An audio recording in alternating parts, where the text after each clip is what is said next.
Welcome to square talks. ఈరోజు మనం హైదరాబాద్ నడిగడ్డలో ఉన్న ఉస్మానియా యూనివర్సిటీ గురించి, దానిలో ప్రస్తుతం జరుగుతున్న పరిణామాల గురించి మాట్లాడుకుందాం. 100 ఏళ్లకు పైగా చరిత్ర ఉన్న ఉస్మానియా యూనివర్సిటీ ఈ రాష్ట్రంలో, ఇప్పుడు తెలంగాణ, గతంలో ఉమ్మడి ఆంధ్రప్రదేశ్గా ఉన్నప్పుడు కూడా తెలుగు రాష్ట్రంలో అనేక కీలక పరిణామాలకు సాక్ష్యంగా నిలవడమే కాదు, అందులో భాగమైంది. ఉస్మానియా యూనివర్సిటీ ప్రశ్నకు మారుపేరుగా నిలిచింది. ఉస్మానియా యూనివర్సిటీ విద్యార్థులు రాష్ట్రంలోని, దేశంలోని జరిగిన ప్రతి అన్యాయానికి వ్యతిరేకంగా గొంతు విప్పి బరిగీసి నిలబడ్డవాళ్ళు, పోరాడిన వాళ్ళు. నిజాం కాలం నుండి నిన్న మొన్నటి తెలంగాణ ఉద్యమం వరకు జరిగిన ప్రతి ఉద్యమంలో ఉస్మానియా యూనివర్సిటీ విద్యార్థుల పాత్ర ఉంది. అనేక పరిణామాలు ఉస్మానియా యూనివర్సిటీ నాయకత్వంలో, విద్యార్థుల నాయకత్వంలో జరిగాయి.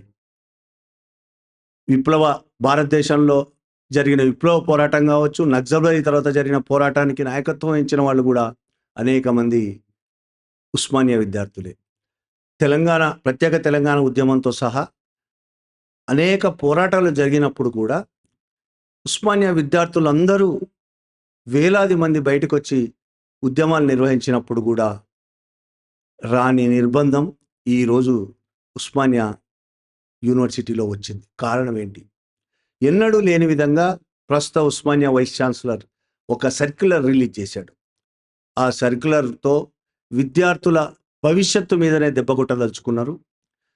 విద్యార్థుల సమస్యల పరిష్కారానికి గొంతు విప్పకుండా చేయదలుచుకున్నారు. ఆ సర్క్యులర్తో, ఆ సర్క్యులర్ వెనక ప్రభుత్వం ఉందా, రేవంత్ సర్కార్ ఉందా, లేదంటే వీసీ మాత్రమే చేశాడా అనేది చర్చనీయాంశం. ఖచ్చితంగా అది తేలాల్సిన అంశం. అలాగే ఆ సర్క్యులర్ వెనక్కి తీసుకోవాలంటూ ఇవాళ విద్యార్థులు పోరుబాట పట్టారు. ఈ నేపథ్యంలో all India students federation AISF Osmania university కార్యదర్శి, సెక్రటరీ నెల్లి సత్య మన స్టూడియోలో ఈ విషయాలన్నీ మాట్లాడడానికి మన స్టూడియోలో ఉన్నారు. ఆయనతో ఈ చర్చను ప్రారంభిద్దాం. నమస్తే అండి. నమస్తే సార్. ఉస్మానియా యూనివర్సిటీలో ఈ మధ్యకాలంలో వీసీ ఇచ్చిన సర్క్యులర్ చాలా చర్చనీయాంశమైంది.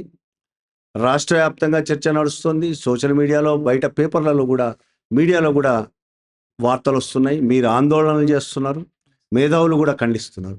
అసలు ఆ సర్క్యులర్ ఏంటి? సర్క్యులర్లో ఏముంది అసలు? ఆ సర్క్యులర్ యొక్క ప్రధాన ఉద్దేశం ఏంటంటే సార్, అది మార్చి 13, 2025 ఇదే నెలలో సర్క్యులర్ ఇవ్వడం జరిగింది. ఆ సర్క్యులరు ఉస్మానియా యూనివర్సిటీ రిజిస్ట్రార్ గారి పేరు మీద రావడం జరిగింది. ఆ సర్క్యులర్ యొక్క సారాంశం ఏంటంటే, ఉస్మానియా యూనివర్సిటీలో ధర్నాలు, అదేవిధంగా స్లోగనీరింగ్, ప్రొటెస్టులు చేయకూడదు. ప్రొటెస్టులు చేస్తే మీ పైన చర్యలు తీసుకుంటామని చెప్పేసి ఈ యొక్క సర్క్యులర్ అనేది ఇవ్వడం జరిగింది. అది విద్యార్థుల యొక్క ప్రజాస్వామికమైనటువంటి హక్కును హరించడమే. మనకు భారత రాజ్యాంగం ప్రకారం ఏదైతే ఆర్టికల్ 19 ప్రకారం మన యొక్క అభిప్రాయాలను మనం స్వేచ్ఛగా వ్యక్తపరుచుకునేటువంటి అవకాశం మనకు భారత రాజ్యాంగం కల్పించింది. అదేవిధంగా యూనివర్సిటీలు అంటేనే ఒక ప్రజాస్వామ్యానికి ఒక దిక్సూచి లాగా ఉన్నటువంటి పరిస్థితి మనం భారతదేశంలో అన్ని యూనివర్సిటీలు కూడా అదే విధంగా ఉన్నది.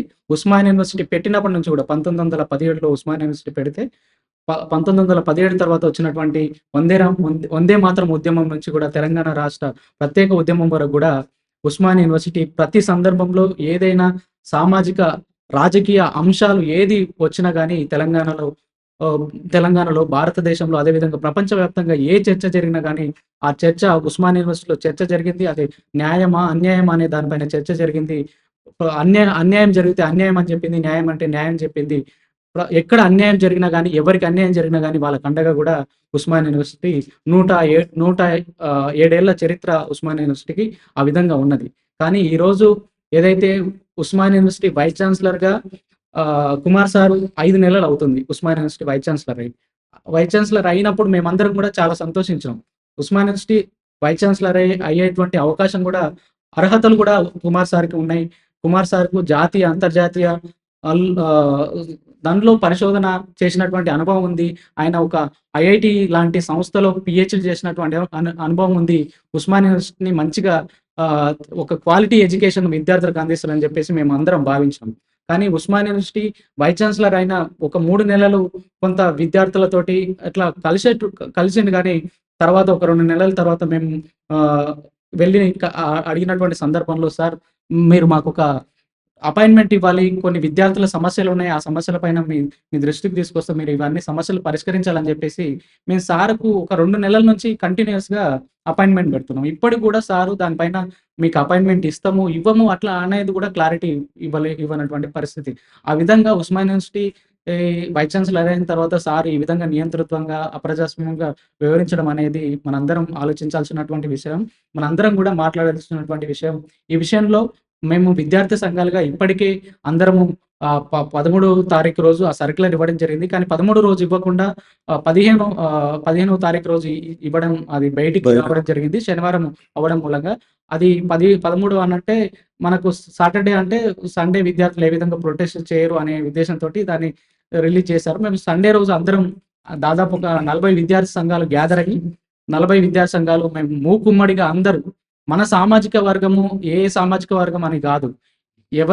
ఈ నిర్ణయం అనేది మన ఉస్మానియా యూనివర్సిటీ అస్తిత్వానికే అస్తిత్వం కోల్పోయే విధంగా ఉంది కాబట్టి మనందరం గూడా ఉమ్మడిగా ఈ నిర్ణయాన్ని వ్యతిరేకించాలన్న నిర్ణయానికి మేమందరం రావడం జరిగింది. తర్వాత మేము ఒక 4, 5 కార్యక్రమాలైతే చేసి ఉస్మానియా యూనివర్సిటీ ఎవరైతే ఆ సర్క్యులర్ ఇచ్చారో ఆ సర్క్యులర్ వెనక్కి తీసుకోవాలని జెప్పేసి మేము పోరాటాలైతే కొనసాగిస్తా ఉన్నాం సార్. ఇప్పుడు మీరు చెప్తున్న దాని ప్రకారం అది మేధావుల ఆలోచనలా కాకుండా పోలీసుల ఆలోచనలాగా కనిపిస్తున్నది. అంటే మీ వీసీ అవును. కనీసం నినాదం ఇవ్వద్దు. నినాదం అంటేనే మాట. అవును సార్. మాట కూడా మాట్లాడొద్దు అనే సర్క్యులర్ ఇచ్చాడు అంటే గొంతు నొక్కే వ్యవహారం, పోలీసు వ్యవహారం. అంతేకాదు పోలీసులు చేసే, మీరు చెప్పిన దాంట్లోనే పోలీసులు చేసే వ్యవహారం ఏంటంటే ఎవరినైనా అరెస్ట్ చేయాలంటే శనివారం అరెస్ట్ చేస్తారు. ఎందుకంటే 24 గంటలు ఆదివారం కోర్టు ఉన్నది కాబట్టి 24 గంటలు అనే రూల్ పనికిరాదు. సోమవారం ప్రొడ్యూస్ చేయొచ్చు. ఆ రోజు చేసే పనులన్నీ చేసేయచ్చు అని ఈ పద్ధతి మీ వీసీ అనుసరించాడంటేనే ఇది పోలీసు ఆలోచన. అధికారంలోకి వచ్చిన వెంటనే అధికారులకు లేదా మేధావులకు కూడా పోలీసు లాంటి ఆలోచనలు వస్తాయనే దానికి దీనికి గుర్తు. సరే, అసలు ఆందోళనలు ఎందుకు ఆందోళన చేయాల్సి వచ్చింది? ఆయన ఆందోళన చేయొద్దు, నినాదం ఇవ్వద్దు, మాట్లాడొద్దు అనే ఒక సర్క్యులర్ ఇష్యూ చేశాడంటే అంతకుముందు మీరు ఆందోళన చేసి ఉంటారు కదా, ఎందుకు చేయాల్సి వచ్చింది ఆందోళనలు? కారణం ఏంటి అసలు? సార్, మనకు తెలంగాణ ప్రత్యేక రాష్ట్రంగా ఏర్పడిన తర్వాత మనకు తెలంగాణలో బీఆర్ఎస్ పార్టీ అధికారంలోకి వచ్చింది. అధికారంలోకి వచ్చిన తర్వాత 2 సంవత్సరాలు మనకు 2014 నుంచి 2016 వరకు వైస్ ఛాన్సలర్ అనే వాళ్ళు లేరు. 2016లో వైస్ ఛాన్సలర్ నియమించారు. విద్యార్థులు పోరాటాలు చేస్తేనే వైస్ ఛాన్సలర్ నియమించారు. 16 తర్వాత 19 అంటే 3 సంవత్సరాలు వైస్ ఛాన్సలర్ల పదవీ కాలం ఉంటుంది కాబట్టి 19లో వైస్ ఛాన్సలర్ రామచంద్రం సార్ నియమితమైన. రామచంద్రం సార్ ఉన్నప్పుడు మాకు ఎట్లా ఉండే అంటే, రామచంద్రం సారు విద్యార్థుల సమస్యలు తీసుకెళ్తే విద్యార్థుల ప్రతి ఒక్క సమస్యను పరిష్కరించిన తర్వాత విషయం కానీ, ఏ విద్యార్థి చెప్పినా కానీ, విద్యార్థి సంఘాలే కాదు, సామాన్య విద్యార్థి వెళ్ళినా చెప్పినా కానీ, సార్ నాకు ఈ సమస్య ఉందనంటే ఆ సమస్యను చూసి గమనించి ఇది పరిష్కరించే విధంగా ఉంది అంటే పరిష్కరించేవారు. అతను కలిసేవాళ్ళు. అతను అడ్మినిస్ట్రేషన్ బిల్డింగే కాదు, అతను గెస్ట్ హౌస్‌లో కూడా ఒక కమిటీ హాల్ ఏర్పాటు చేసుకొని ఏదైనా విద్యార్థి సమస్యతో వెళ్తే పరిష్కరించేటువంటి ఇది ఉండే. 2019 వరకు ఆ విధంగా జరిగింది. తర్వాత 2019 తర్వాత మాకు 2 సంవత్సరాలు మళ్ళా గ్యాప్ వచ్చింది. 2 సంవత్సరాలు మళ్ళీ విద్యార్థులు ఉద్యమాలు చేస్తేనే మళ్ళా కేసీఆర్ గవర్నమెంట్ అనే గవర్నమెంట్ వైస్ ఛాన్సలర్ నియమించడం జరిగింది. నియమించినప్పుడు రవీందర్ సారు వైస్ ఛాన్సలర్ అయ్యిండు. రవీందర్ సార్ కూడా సామాజిక ఉద్యమాల నుంచి వచ్చిండు. మనందరికీ ఉస్మానియా యూనివర్సిటీలో క్వాలిటీ ఎడ్యుకేషన్ ఇస్తాడు అనే ఉద్దేశంతో మేమందరం విద్యార్థి సంఘాలు అనుకున్నాం. విద్యార్థి సంఘాలకు అందరూ కూడా సపోర్ట్ చేయడం జరిగింది. సారు వైస్ ఛాన్సలర్ అయిన తర్వాత ఏ విధంగా ఏదైతే సమస్యలు తీసుకెళ్తే సమస్యలు పరిష్కరించకుండా నియంతృత్వంగా, అప్రజాస్వామికంగా వ్యవహరించి మొత్తం అసలు అడ్మినిస్ట్రేషన్ బిల్డింగ్‌కే రానివ్వకుండా విద్యార్థి సంఘాలను అసలు మొత్తానికే రానివ్వాలి. విద్యార్థులను కూడా రానివ్వకుండా ఒక కంచెలు ఏర్పాటు చేసుకున్నటువంటి పరిస్థితి ఉండే. 2019 నుంచి 21 మొన్నటి వరకు గవర్నమెంట్‌లో ఉన్నటువంటి వరకు 23 వరకు ఆయన వైస్ ఛాన్సలర్‌గా ఉన్నాడు.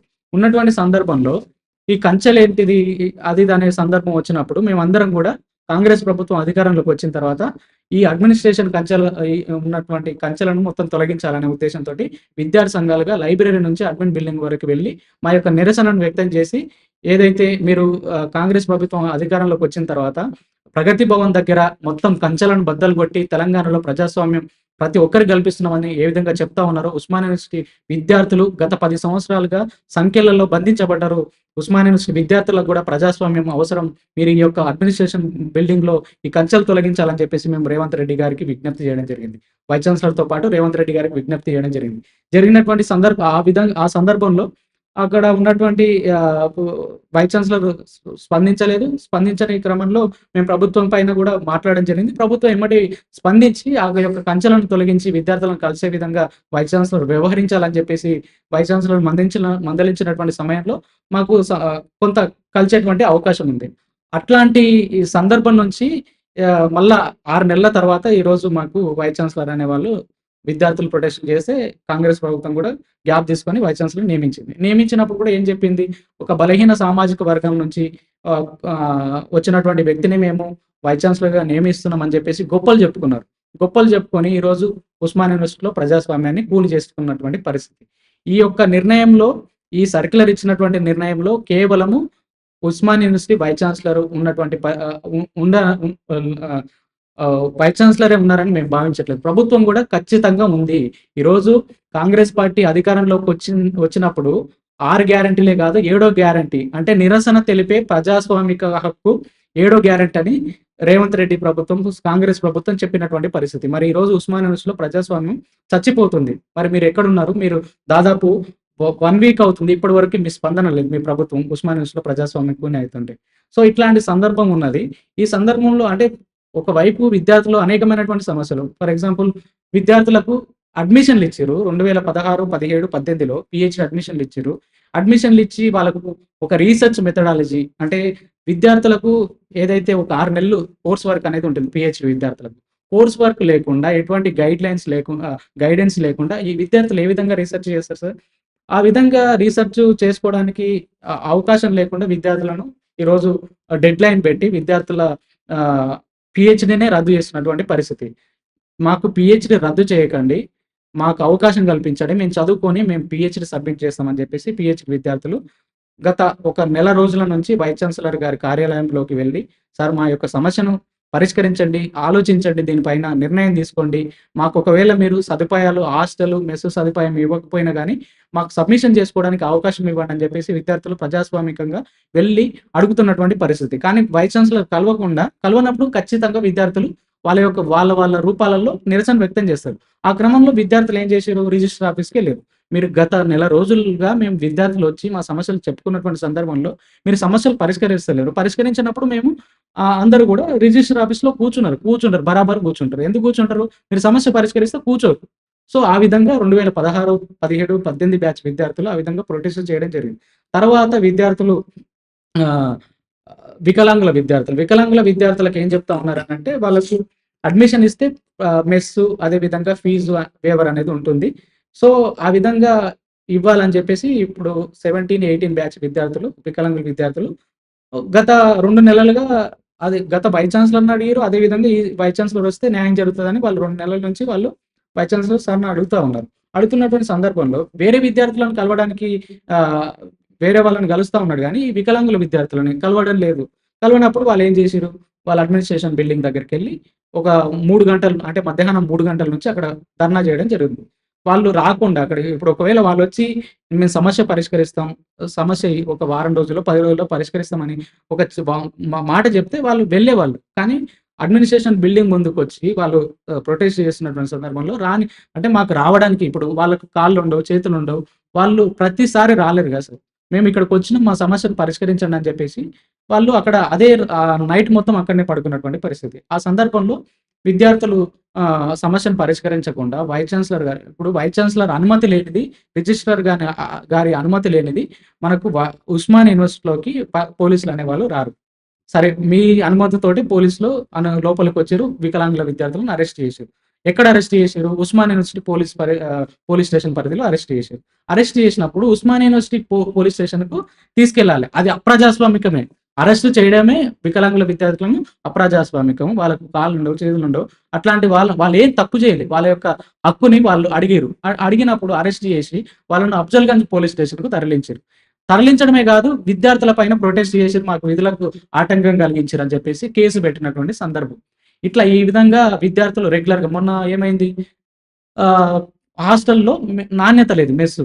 నాణ్యత లేదని చెప్పేసి ఒక నాణ్యత లేకపోవడంతో పాటు ఒక బ్లేడ్ అందులో రావడం జరిగింది. ఒకవేళ విద్యార్థి చూసుకోక ఆ బ్లేడ్ తింటే ఏంటి సార్ పరిస్థితి? విద్యార్థి చనిపోయేటటువంటి అవకాశం ఉంటది. అట్లాంటి అన్ని విషయాలు ఇవి సమస్యలు పరిష్కరించట్లేదనే విషయాలు వివిధ పత్రికలలో, ఎలక్ట్రానిక్ మీడియాలలో రావడం జరిగింది. రావడంతోటి వీళ్ళు ఈ విధంగా అప్రజాస్వామ్యంగా నిర్ణయాలు తీసుకున్నారని మేము భావిస్తా ఉన్నాం సార్. కానీ ఈ నిర్ణయాలను మాత్రం ఎట్టి ఎట్టి పరిస్థితుల్లో సహించలేదు. ఖచ్చితంగా మేము పోరాడతాం. ఇప్పుడు ఇప్పుడు తీసుకొచ్చిన సర్క్యులర్ ఏదైతే ఉందో, ఇది కొత్తదేం గాదు. గత వీసీలు తీసుకొచ్చిన సర్క్యులరే నేను తీసుకొచ్చానని ఇప్పటి వైస్ ఛాన్సలర్ ఆర్గ్యూ చేస్తున్నాడని పేపర్లలో వార్త. ఇది ఎంతవరకు నిజం? సార్ ఇప్పుడు ఇచ్చినటువంటి సర్క్యులర్‌లో ఏముందనంటే అడ్మినిస్ట్రేటివ్ బిల్డింగ్‌లో ఉన్నటువంటి vice chancellor chamber, registrar chamber, OSD chamber, principals ఆఫీసులు, డీన్‌ల ఆఫీసులు ఇట్లాంటి దగ్గరలో ధర్నా చేయకూడదని సర్క్యులర్ ఇచ్చిర్రు. ఇట్లాంటి సర్క్యులర్ నేను దాదాపు 2016 నుంచి ఉస్మానియా యూనివర్సిటీలో ఉంటున్నాను. నేను ఇప్పటి వరకు అట్లాంటి సర్క్యులర్ నేను చూడలేదు. రవీందర్ సారు వైస్ ఛాన్సలర్‌గా ఉన్నప్పుడు రాహుల్ గాంధీ ఓయూలోకి రాకూడదని చెప్పేసి ఎగ్జిక్యూటివ్ కౌన్సిల్‌లో ఒక తీర్మానం అయితే చేసిర్రు. ఆ తీర్మానం చేసి బయటికి పంపించినటువంటి సందర్భంలో విద్యార్థి సంఘాలు, విద్యార్థులు, మేధావులు హరగోపాల్ సార్ లాంటి వాళ్ళు ఎందుకు రాహుల్ గాంధీ ఓయూకి రాకూడదు? ఓయూకి అందరొస్తారు. వాళ్ళ యొక్క వాయిస్‌ని వినిపిస్తారు. విద్యార్థులు వాళ్ళ యొక్క ప్రశ్నలుంటే వాళ్ళని సంధిస్తారు. వాళ్ళ ద్వారా ఆన్సర్‌లు తీసుకుంటారనే సందర్భంలో హరగోపాల్ సార్ కూడా రాయడం జరిగింది. ఆ విధంగా చేసిర్రు గానీ, ఈ విధంగా మాత్రం మొదటిసారి ఈ వైస్ ఛాన్సలర్ వచ్చిన తర్వాతనే ఇట్లాంటి సమస్యలు పరిష్కరించకుండా ఇది తీసుకొచ్చారనేది వాస్తవం సార్. ఇప్పుడు ఈ సర్క్యులర్ వెనక్కి తీసుకోవడానికి మీ కార్యాచరణ ఏంటి? ఏం చేస్తున్నారు విద్యార్థి సంఘాలుగా? ఇప్పటివరకే విద్యార్థి సంఘాలుగా మేమేం చేసినామంటే సార్, మా యొక్క వాయిస్‌ని వినిపించడానికి అన్ని హాస్టల్స్, మనకు ఉస్మానియా యూనివర్సిటీ హాస్టల్స్‌లో ఉన్నటువంటి విద్యార్థుల దగ్గరికి ఈ విషయం అందరికి తెలిసిందే. కాకపోతే హాస్టల్స్ టు హాస్టల్ క్యాంపెయిన్ అనేది నిర్వహించడం జరిగింది. ఖచ్చితంగా ఇది ఏ విధంగా మన యొక్క గొంతు నులిమే ప్రయత్నము, ఇది ఎట్లా అప్రజాస్వామికం అనే దాన్ని మేము ఒక కరపత్రంగా ముద్రించి యూనివర్సిటీలో అన్ని అంటే విద్యార్థుల దగ్గరికి తీసుకెళ్తాం, ప్రొఫెసర్‌ల దగ్గరికి తీసుకెళ్తాం. అదేవిధంగా నాన్ టీచింగ్ స్టాఫ్ అందరికి సమస్యలుంటాయి. వాళ్ళు గూడా నిరసన తెలిపేటువంటి ఇదుంటది. వాళ్ళ సమస్యలు గూడా ఉంటాయి గాబట్టి, ఈ యొక్క విషయాన్ని కరపత్రం ద్వారా వాళ్ళ దగ్గరికి తీసుకెళ్తాం. అదేవిధంగా తెలంగాణలో ఉన్నటువంటి అన్ని రాష్ట్ర యూనివర్సిటీలలో గూడా ఈ విషయం తీసుకెళ్ళి విద్యార్థులతోటి వాళ్ళ మద్దతు కూడగడతాం. అదేవిధంగా ఇప్పటికే ఉస్మానియా యూనివర్సిటీలో చదువుకొని వేరు వేరు రంగాల్లో ఉన్నటువంటి ప్రొఫెసర్లు, మేధావులు, జర్నలిస్టులు, రాజకీయ నాయకుల దగ్గర గూడా ఈ విషయం తీసుకెళ్ళి వాళ్ళను ఓయూకి పిలిపించి ఒక పెద్ద కార్యక్రమం అయితే మేము చేసి ఈ యొక్క నిర్ణయాన్నయితే వెనక్కి తీసుకునేంత వరకైతే మేము ఖచ్చితంగా పోరాడతాం సార్. ఈ విషయంలో ప్రభుత్వానికి మీరేమైనా కలిసారా? ముఖ్యమంత్రిని గాని, మంత్రులని గాని కలవడము, మాట్లాడడము ఏమైనా జరిగిందా? ఇప్పటివరకు అట్లాంటి ప్రయత్నం అయితే ఏం జరగలేదు సార్. కాకపోతే ఇందులో ప్రభుత్వం ఇంత చర్చ జరుగుతా ఉంటే, ఒకవైపు సర్క్యులర్ ఇచ్చిన రోజే ప్రతి ఒక్క విద్యార్థి సంఘం వాళ్ళ స్టేట్మెంట్ అనేది ఇది అప్రజాస్వామికం అనే స్టేట్మెంట్ అందరు ఇవ్వడం జరిగింది.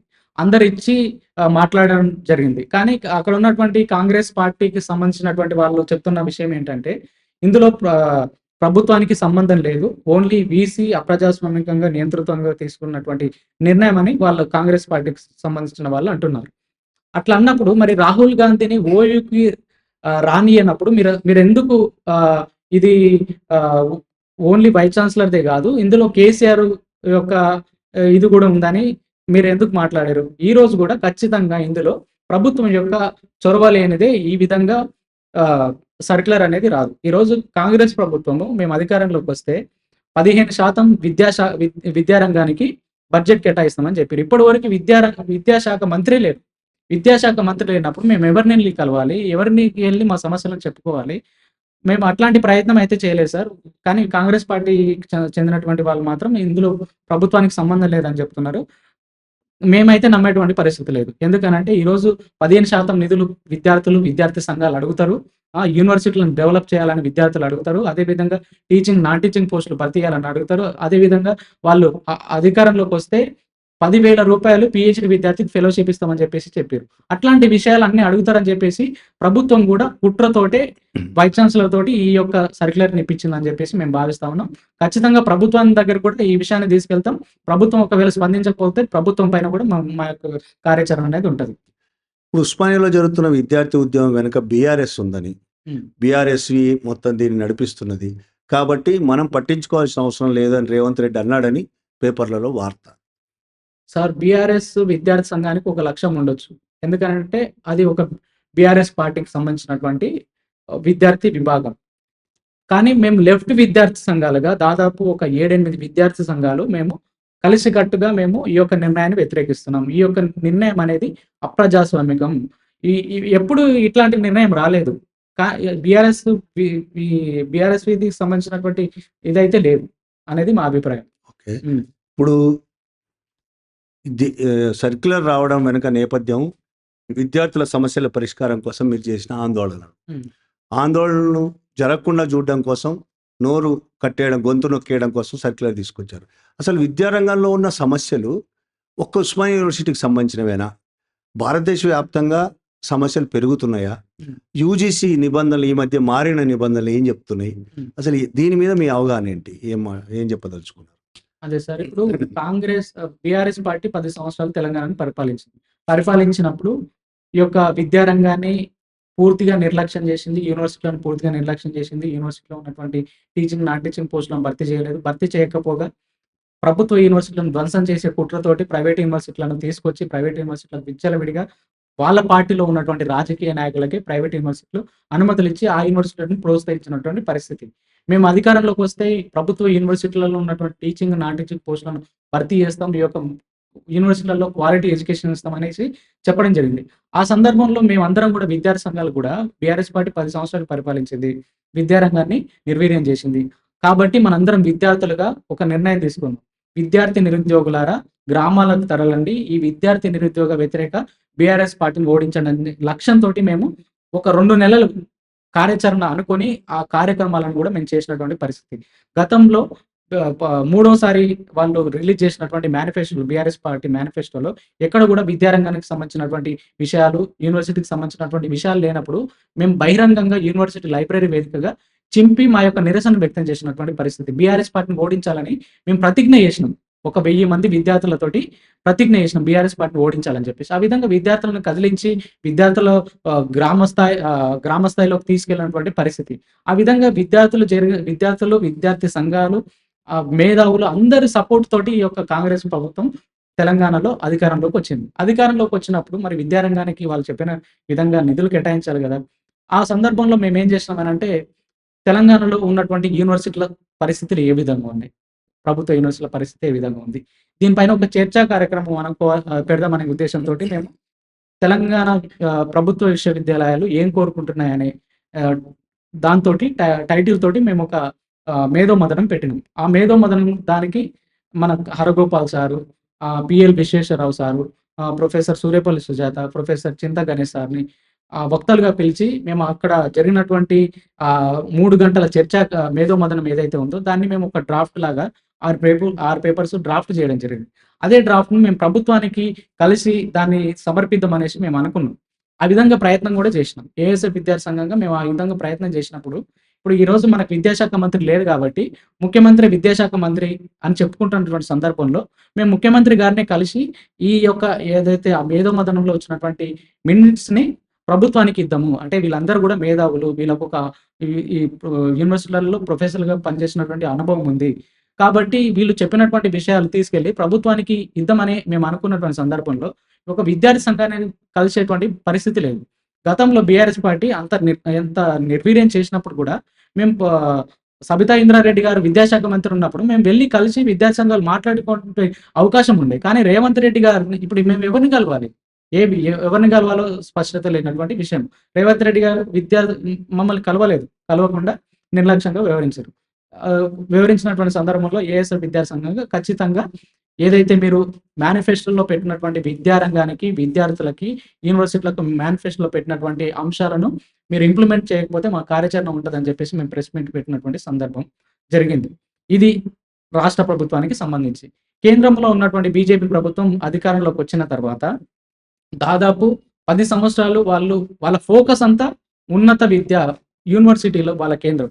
యూనివర్సిటీలను ధ్వంసం చేయాలి, యూనివర్సిటీలలో ఈ యొక్క ప్రజాస్వామిక, ప్రగతిశీల భావాలకు సంబంధించినటువంటి విద్యార్థులు బయటికొస్తా ఉన్నారు. బయటికొచ్చి వీళ్ళు సామాజిక న్యాయం అంటున్నారు, ప్రాతినిధ్యం అంటున్నారు. ఇట్లాంటి విషయాలు మొత్తం తీసుకొచ్చి ఆహ్, సమాజాన్ని ఒక ప్రజాస్వామికంగా చేస్తున్నారు కాబట్టి, ఈ మొత్తం క్యాప్చర్ చేయాలనే ఉద్దేశంతోటి ఏదైతే కన్జర్వేటివ్ భావజాలం కలిగినటువంటి బీజేపీ పార్టీ ఆ విధంగా ఆలోచన చేస్తా వచ్చింది. 2014 నుంచి ఇప్పటి వరకు కూడా ఆ విధంగా చేస్తా వచ్చింది. ఆ సందర్భంలో ఇప్పుడు వాళ్ళు మొన్న ఈ రీసెంట్‌గానే రా దే దే రాష్ట్రంలో ఉన్నటువంటి యూనివర్సిటీలలో కూడా వైస్ ఛాన్సలర్‌లు గవర్నర్ నియమించేటువంటి అవకాశం ఉండాలి అని ఒక యూజీసీ నిర్ణయం తీసుకుందని చెప్పేసి అది చర్చకు పెట్టినామని చెప్పేసి రావడం జరిగింది. దే ఎడ్యుకేషన్ అనేది విద్యారంగం అనేది ఉమ్మడి జాబితా. అందులో కేంద్ర ప్రభుత్వం చట్టం చేయొచ్చు, రాష్ట్ర ప్రభుత్వం చట్టం చేయొచ్చు. ఒకానొక సందర్భంలో కేంద్రానికి కొన్ని ఎక్కువ అధికారాలు ఉండొచ్చు. కానీ మొత్తం కేంద్రమే ఈరోజు న్యూ ఎడ్యుకేషన్ పాలసీ.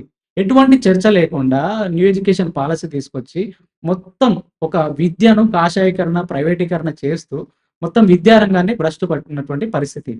సో, ఆ విధంగా అంటే మొన్న ఇచ్చినటువంటి యూజీసీ ఇచ్చినటువంటి ఏదైతే 2025 ఆహ్, ఏదైతే ఉందో అందులో క్లియర్‌గా వాళ్ళేం చెప్తున్నారంటే ప్రొఫెసర్‌లే గాదు, వేరే రంగానికి చెందినటువంటి వాళ్ళు గూడా వైస్ ఛాన్సలర్‌గా రావచ్చని చెప్తా ఉన్నారు. వేరే రంగానికి చెందినటువంటి వాళ్ళు వైస్ ఛాన్సలర్‌గా నియమిస్తే వాళ్ళకు యూనివర్సిటీల పట్ల యూనివర్సిటీలు అంటే ఏంది? యూనివర్సిటీలు ఎట్లుండాలి? యూనివర్సిటీలలో విద్యార్థులు ఎట్లాంటి సమస్యలుంటాయి?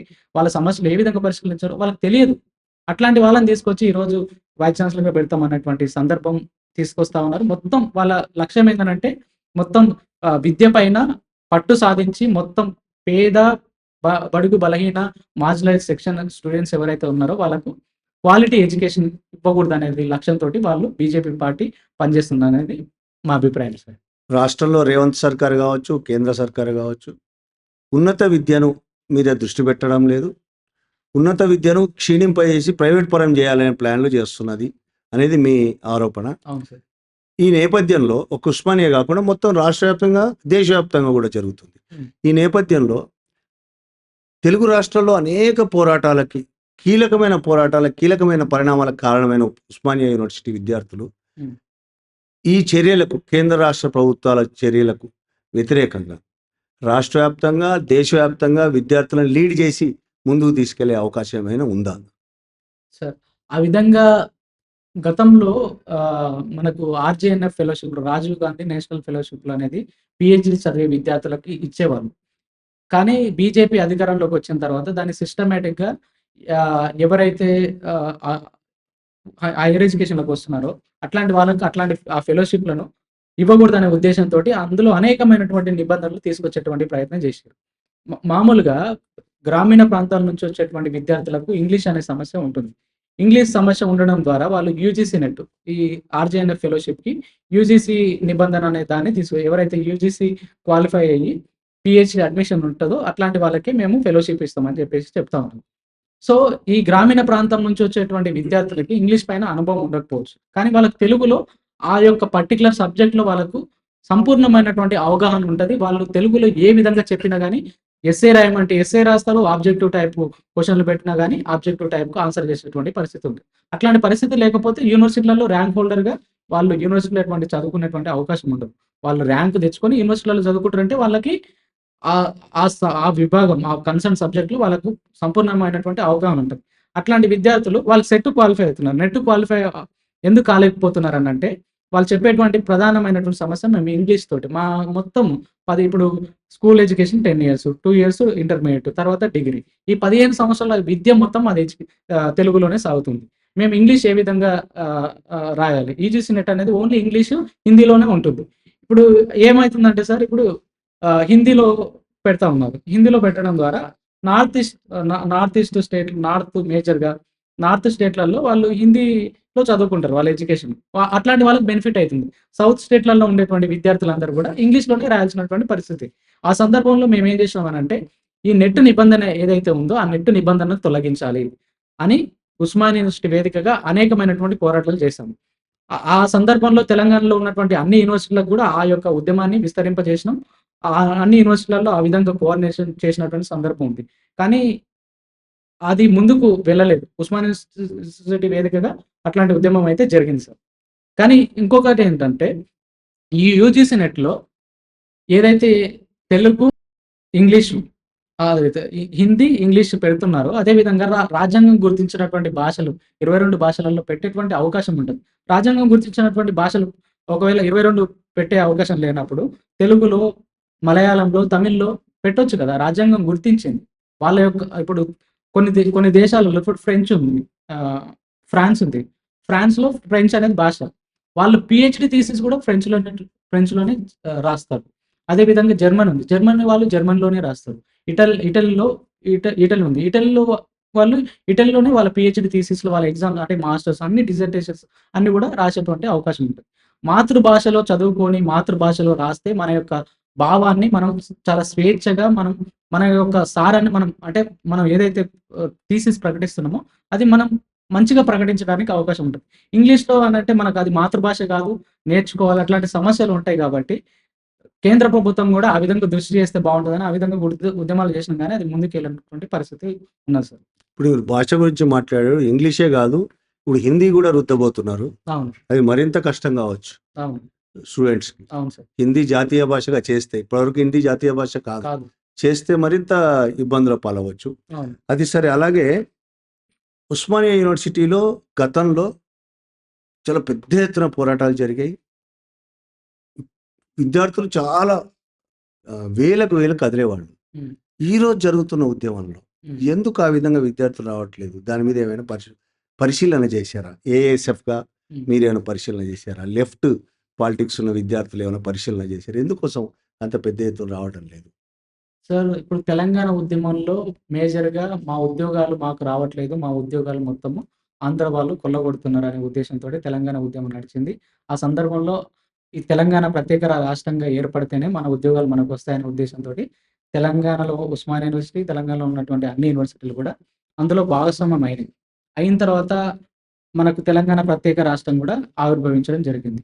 ఆ సందర్భంలో తెలంగాణ ప్రత్యేక రాష్ట్రంగా వచ్చిన తర్వాత అందరూ గూడా కొంత కాంపిటీటివ్ ఎగ్జామినేషన్ తెలంగాణలో బీఆర్ఎస్ పార్టీ అధికారంలోకి వచ్చింది. ఉద్యోగాలొస్తాయనే ఉద్దేశంతోటి అందరూ గూడా కాంపిటీటివ్ దానిపైన ఫోకస్ చేయడం జరిగింది. దాంతో పాటు విద్యార్థులు గ్రామీణ ప్రాంతాల నుంచి వచ్చేటువంటి విద్యార్థులకి, మొదటి తరం విద్యార్థులకి భాష సమస్య ప్రధానమైంది. వీళ్ళకు భాష అనేది సమస్య గాదని చెప్పేటువంటి ప్రొఫెసర్‌లు చాలా తక్కువ మందున్నారు. భాష సమస్య గాదు. అదే విధంగా మీరందరూ గూడా క్లాస్‌లల్లకి రావాలి. క్లాస్ రూమ్ ఒక ఎన్విరాన్మెంట్ ఇప్పుడు ఫర్ ఎగ్జాంపుల్ ఒక సమస్య ఉంది. ఆ సమస్యని ఏ దృక్కోణంతోటి అర్థం జేసుకోవాలి. మార్క్సిస్ట్ దృక్కోణమా? లేకపోతే లిబరలిస్ట్ దృక్కోణమా? లేకపోతే ఫెమినిస్ట్ దృక్కోణమా? సోషలిస్ట్ అంబేద్కరిస్ట్ దృక్కోణమా? లేకపోతే ఇట్లాంటి పర్స్పెక్టివ్స్ నుంచి అర్థం అనేటువంటి అవకాశము ప్రొఫెసర్‌లు చెప్పాల్సినటువంటి బాధ్యత ఉంటుంది. విద్యార్థులకు, ప్రొఫెసర్‌లకి అంటే క్లాస్ రూమ్‌కొచ్చేటువంటి పరిస్థితులు చాలా తగ్గినాయి. తగ్గడం వల్ల విద్యార్థులు ఎందుకు క్లాస్ రూమ్‌లోకి రావట్లేదనంటే, వాళ్ళు మేజర్‌గా కాంపిటీటివ్ సైడ్ వెళ్తున్నారు. దాంతో పాటు ప్రొఫెసర్‌లు గూడా. విద్యార్థులొచ్చిన వాళ్ళకి ఏ విధంగా చదువుకోవాలి? ఇప్పుడు ఫర్ ఎగ్జాంపుల్ మాస్టర్స్‌లో జాయిన్ అవుతాడు. 2 సంవత్సరాలకు 4 సెమిస్టర్‌లుంటాయి. 4 సెమిస్టర్‌లున్నప్పుడు 4 సెమిస్టర్‌లకి 20 సబ్జెక్టులుంటాయి. 20 సబ్జెక్టులలో ఒక subject for example western political theory ఉంది. వెస్టర్న్ పొలిటికల్ థాట్‌లో ఏ విధంగా దాన్ని చదువుకోవాలి? సిలబస్ ఎట్లుంటది? రెఫరెన్స్‌లు ఎట్లుంటాయి? ఒక ఆర్టికల్‌ని ఏ విధంగా చదవాలి? ఒక బుక్‌ని ఏ విధంగా చదవాలి? ఒక ఆర్టికల్ చదివిన తర్వాత ఏ విధంగా రివ్యూ రాయాలి? ఒక బుక్ చదివితే ఆ బుక్‌ని ఏ విధంగా రివ్యూ రాయాలి? అనే ఒక గైడెన్స్ అనేది లేకపోవడం మూలంగా వాళ్ళు విద్యార్థులు సతమతమై, విద్యార్థులు అటు కాంపిటీటివ్‌లో సక్సెస్ గాలేక, ఇటు ఆహ్, అకాడమిక్‌లో సక్సెస్ గాలేక ఇబ్బంది పడుతున్నటువంటి పరిస్థితి. అదే విధంగా విద్యార్థి సంఘాల మధ్య గ్యాప్ ఎందుకొచ్చిందనంటే, ఇదే విధంగా అంటే వాళ్ళు క్లాస్ రూమ్‌లోకొస్తే మనం వాళ్ళ దగ్గరికెళ్ళేటువంటి అవకాశం ఉంటుంది. విద్యార్థులందరూ లైబ్రరీకి వెళ్ళడం మూలంగా విద్యార్థులకు వాళ్ళకి సమస్యలు ఇవి రావడం లేదు. ఆ విధంగా ఉంది సార్. ఇప్పుడు ఇంకోటి ఎన్నికలు. హ్మ్. విద్యార్థి సంఘం ఎన్నికలు రద్దు చేసి, బ్యాన్ చేసి హ్మ్. తెలుగు రాష్ట్రాల్లో చాలా ఏళ్లయింది. అవును. సరే, వాళ్ళు రద్దు చేసినప్పుడు అనేక కారణాలు చెప్పుండొచ్చు. ఎన్నికలు లేకపోవడం వల్ల, విద్యార్థి సంఘాల ఎన్నికలు జరగకపోవడం వల్ల నష్టం ఏమైనా ఉందా విద్యార్థులకి? లేకపోతే మంచిదేనా విద్యార్థి సంఘం ఎన్నికలు లేకపోవడం? విద్యార్థి సంఘం ఎన్నికలు అనేది ఉంటే విద్యార్థులు నాయకత్వ లక్షణాలనేది డెవలప్ అయితాయి. విద్యార్థి సంఘం ఎన్నికలు లేకపోవడం మూలంగా ఈరోజు విద్యార్థులందరూ కూడా నాయకత్వ లక్షణాలనేది కోల్పోతున్నటువంటి సందర్భం. మనకు తెలుగు రాష్ట్రాలలో 1980 తర్వాత విద్యార్థి సంఘం ఎన్నికలనేది నిర్వహించడం లేదు. దానికి వాళ్ళు చెప్పినటువంటి ప్రధాన కారణం ఏందనంటే, విద్యార్థి సంఘం ఎన్నికలు నిర్వహించేటువంటి క్రమంలో విద్యార్థి సంఘాలలో ఒక ఘర్షణ వాతావరణం వచ్చి, మర్డర్‌లు జరిగి ఇట్లాంటి సమస్యలొస్తున్నాయి. కాబట్టి మేము విద్యార్థి సంఘం ఎన్నికలను బ్యాన్ చేస్తున్నాం అని చెప్పేసి చెప్తా ఉన్నారు. ఈరోజు మనకు భారతదేశంలో ఏదో ఒక సందర్భంలో మనకు పార్లమెంట్‌లో, అసెంబ్లీలో లేకపోతే గ్రామీణ ప్రాంతాల్లో జరిగేటువంటి ఎలక్షన్స్‌లో ఎక్కడో ఒక దగ్గర సమస్యలనేది ఖచ్చితంగా జరుగుతాయి. మర్డర్‌లు జరుగుతాయి. ఘర్షణ వాతావరణం అనేది ఉంటుంది. మరి ఆ విధంగా ఘర్షణ వాతావరణం వచ్చిందని చెప్పేసి ఈరోజు పార్లమెంట్‌కి, అసెంబ్లీకి లేకపోతే లోకల్ బాడీ దాంట్లోకి ఎలక్షన్స్ నిర్వహించకుండా అయితే లేరు కదా! సో, ఆ విధంగా ఎలక్షన్స్ అనేది పెడితే విద్యార్థులు నాయకత్వ లక్షణాలనేది డెవలప్ అయితాయి. విద్యార్థులకి సంఘం ఎన్నికలనేది చాలా ఇంపార్టెంటు. ఈ విద్యార్థి సంఘం ఎన్నికలు తీసుకురావడం వల్ల మేజర్ ఏమంటారు లాభం ఏందనంటే, విద్యార్థులు గూడా ఒక సంఘం ప్రతినిధికి ఇవి మేము నిన్న సర్క్యులర్ పైన అన్ని క్లాస్‌లలోకి వెళ్లి బంద్ చేసినటువంటి క్రమంలో మీరందరూ వచ్చిర్రు. మేము మీతో పాటు కలిసి నడుస్తాం. కానీ మా సమస్యలున్నప్పుడు మీరు మా దగ్గరికి రావడం లేదని చెప్తా ఉన్నారు. మేము మీ సమస్యల పైన కొట్లాడుతున్నాం గానీ, మాకు గ్యాప్ రావడం వల్ల ఆ సమస్యలు మీకు రీచ్ అవుతలేవు అనేది విద్యార్థులు చెప్తున్నారు. మేము చేసినటువంటి పోరాటాలు వాళ్ళకి రీచ్ అయితలేవా అనేది అదొస్తున్నది. ఆ సందర్భంలో విద్యార్థి సంఘం ఎన్నికలు పెట్టడం ద్వారా విద్యార్థి సంఘాలకు ఒక కనెక్టివిటీ ఏర్పడి, వాళ్ళ యొక్క సమస్యలు విద్యార్థి సంఘాల దగ్గరికొస్తాయి. విద్యార్థి సంఘాలు అడ్మినిస్ట్రేషన్ దగ్గరికి తీసుకెళ్తారు. అడ్మినిస్ట్రేషన్ దగ్గరికి తీసుకెళ్ళి ఆ సమస్యలు పరిష్కరించేటువంటి అవకాశం ఉంటది. ఇది ఓన్లీ ఇక్కడికే పరిమితం గాకుండా వాళ్ళలో ఒక నాయకత్వ లక్షణాలు డెవలప్ అయ్యి వాళ్ళు మనం ఇప్పుడు అసెంబ్లీలో గాని, లేకపోతే పార్లమెంట్ ఎన్నికలలో వాళ్ళు వచ్చేటువంటి అవకాశం ఉంటది. ఓన్లీ ఎన్నికలే గాదు. రేపు జర్నలిస్ట్ అవ్వచ్చు, లేకపోతే రేపు లాయర్ అవ్వచ్చు, లేకపోతే ఏదో ఒక విధంగా ఏదో ఒక రంగంలో వాళ్ళు ఇంజినీర్ అయ్యి వేరే రంగంలో వచ్చేటువంటి పరిస్థితి ఉంటది. ఆ సందర్భంలో వాళ్ళు విద్యార్థి సంఘంలో ఎన్నికల్లో పార్టిసిపేట్ చేయడం ద్వారా వాళ్ళ నాయకత్వ లక్షణాలొస్తాయి. ఆయా రంగాల్లో వాళ్ళ నాయకత్వం గూడా వెళ్ళేటువంటి నాయకత్వ లక్షణాలొచ్చి ఆ రంగంలో వాళ్ళు నాయకత్వం లీడ్ చేసేటువంటి అవకాశం ఉంటది. అదే విధంగా విద్యార్థి సంఘం ఎన్నికలు ఉండడం ఉండడం వల్ల ఇంకొక మేజర్ ప్రయోజనం ఏందనంటే, సిద్ధాంతం బేస్డ్‌గా రాజకీయాలు జరుగుతాయి. ఈరోజు విద్యార్థులందరూ వస్తున్నారు గానీ, వాళ్ళకి సిద్ధాంత రాజకీయాలు లేకపోవడం మూలంగా వాళ్ళు వేరు రాజకీయాలు చేస్తున్నటువంటి పరిస్థితి. ఇప్పుడు సిద్ధాంతం ఉందననుకో, మార్క్సిస్ట్ విద్యార్థి సంఘాలలో పనిచేసారు. విద్యార్థి సంఘంలో పనిచేసినప్పుడు రేపు ఆయన జర్నలిస్ట్‌గా ఉన్నా గానీ, మార్క్సిస్ట్ విద్యా సంఘంలో పనిచేసినా ఆ భావజాలానికి అనుగుణంగానే పనిచేస్తాడు. రేపు లాయర్‌గా ఉన్నా ఆ భావజాలానికి అదే విధంగా పనిచేస్తాడు. అదే విధంగా రేపు ఒకవేళ కన్జర్వేటివ్ విద్యా సంఘం నుంచి వచ్చినా గానీ, ఒక భావజాలం ఉంటది. ఆ భావజాలం వేదికగానే రాజకీయాలనేది జరుగుతాయి. ఇట్లాంటి భావజాలం లేకుండా రాజకీయాలు జరగవనేది అభిప్రాయం. సరే, చివరిగా మళ్ళీ ఈ సర్క్యులర్ రద్దు చేయడం కోసం హ్మ్. మీరు ప్రభుత్వానికి ఏమైనా చెప్పదలుచుకున్నారా? అలాగే ఈ పౌర సమాజానికి, ప్రజలకు ఏమైనా చెప్పదలుచుకున్నారా? ప్రభుత్వం ఖచ్చితంగా ఈ నిర్ణయం పైన ఖచ్చితంగా ఇమ్మీడియేట్‌గా స్పందించాలి. ఎందుకు స్పందించాలనంటే, గతంలో రాహుల్ గాంధీని ఉస్మానియా యూనివర్సిటీకి రానివ్వనప్పుడు అప్పుడున్నటువంటి ఎన్ఎస్‌యుఐ రాష్ట్ర అధ్యక్షులుగా ఉన్నటువంటి బల్మూర్ వెంకట్ గారు ఓయూ అడ్మినిస్ట్రేషన్ బిల్డింగ్‌కొచ్చి అక్కడ వైస్ ఛాన్సలర్ గారికి గాజులు, చీర ఇట్లాంటివి పెట్టి ఒక అంటే మహిళలను కించపరిచే విధంగా, ఒక వైస్ ఛాన్సలర్‌ని కించపరిచే విధంగా చేసినటువంటి పరిస్థితి.